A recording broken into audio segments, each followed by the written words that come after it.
Pinulong po ng lokal na pamahalaan ng Dagupan City ang mga tindera ng paputok sa lungsod kasabay ng pagsalubong sa Kapaskuhan at Bagong Taon.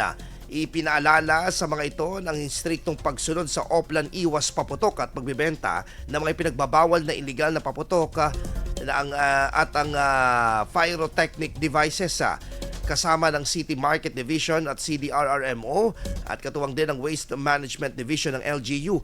Tiniyak ang ligtas na lugar kung saan lamang maaaring magbenta ng firecrackers maging mga safety measures para sa target na zero casualty sa pagpasok ng taong 2025.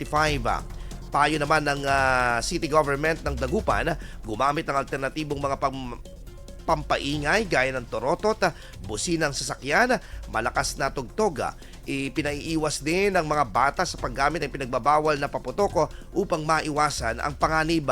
Iginita strikto ipapatupad ang mga alituntunin na babantayan ng Dagupan City Fire Station, Dagupan City PNP at ang lokal na pamahalaan.